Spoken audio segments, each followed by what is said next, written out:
Sila subscribe atau langgan video-video terbitan sertifikat kami. Terima kasih. Baginda Nabi Muhammad sallallahu alaihi wasallam itu pernah memberikan nasihat kepada sahabat Sa'ad, ya Sa'du, atib mat'amaka takun mustajabat da'awati. Wahai Sa'ad, permolekkanlah atau molekkanlah makanmu, maka niscaya mustajabat da'awati, doamu akan terijabahi atau akan dikabulkan oleh Allah. Jadi terkadang kita ini berdoa hari-hari, nampak doa kita tidak ada hasil. Jangan disalahkan doanya. Mungkin tempat atau lisan kita mengeluarkan doa itu, lisan kita ini tercampur dengan perkara yang tidak molek.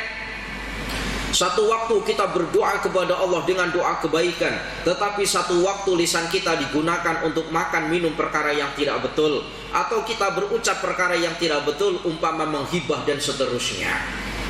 Maka macam mana doa kita didengar oleh Allah kalau lisan kita untuk mengucapkan doa kita gunakan untuk perkara-perkara yang tidak molek? Maka di dalam kitab yang sama, kitab Nasoihul Ibad ini, di akhir-akhir bab itu ada penjelasan begini. Ada tiga orang, yang mana ada tiga golongan. Yang tiga golongan ini, ada tiga golongan, yang mana tiga golongan ini doanya itu didengarkan oleh Allah Ta'ala.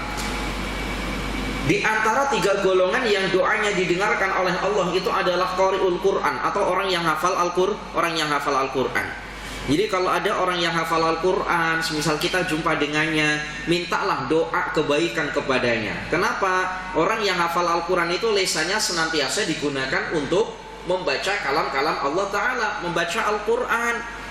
Para jamaah yang dirahmati oleh Allah, saya yakin kalau orang hafal Al-Quran 30 juzuk, ini hakul yakin saya, kalau ada orang hafal Al-Quran 30 juzuk dengan betulnya, dengan sohehnya, dengan lancarnya, saya yakin, saya boleh bersaksi di hadapan Allah bahwa pasti orang ini adalah orang soleh. Kenapa? Ini dengan catatan hafal ya 30 juzuk. Minimal kurang kesalahannya, nggak hafal betul. Kenapa? Sebab begini para jamaah, itu pernah Imam Syafi'i.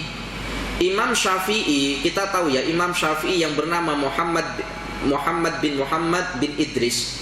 Imam Syafi'i itu pernah mengadu kepada gurunya. Imam Syafi'i adalah orang yang alim yang kita ikuti mazhabnya sekarang ini. Imam Syafi'i itu ketika usia 9 tahun itu sudah hafal Al-Quran, sudah alim fan ilmu yang lain. Suatu hari Imam Syafi'i ini mengadu kepada gurunya, yang gurunya itu namanya Waqi'. Jadi Imam Syafi'i itu punya guru namanya Waqi'. Imam Syafi'i mengadu perihal tentang apa? Mengenai hafalannya. Jadi Imam Syafi'i ini merasa bahwa hafalannya ini kurang mudah tak ingat. Tapi ya jangan dikira tidak ingatnya Imam Syafi'i itu umpama kita tidak. Nah ini Imam Syafi'i orang yang zaki, orang yang cerdik, cerdas, pandai. Mungkin hafalan tidak ingat hanya satu huruf atau satu kalimat, ia anggap hafalanku tak molek. Kalau kita kan tidak, habis sudah hafalannya hilang.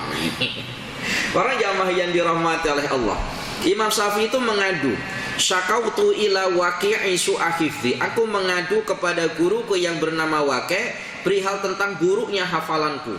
Tetapi jangan dibayangkan ya, buruknya hafalannya Imam Syafi'i itu umpama buruknya hafalan kita. Jangan kita bayangkan.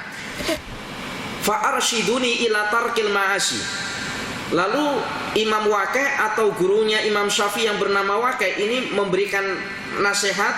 Fa'arshiduni, guruku yang bernama Waqi' memberikan nasihat kepadaku ila tarkil ma'asi, untuk meninggalkan maksiat. Termasuk maksiat itu ya makan perkara yang tidak molek, minum perkara yang tidak molek, mengucapkan perkara yang syubhat atau perkara yang molek.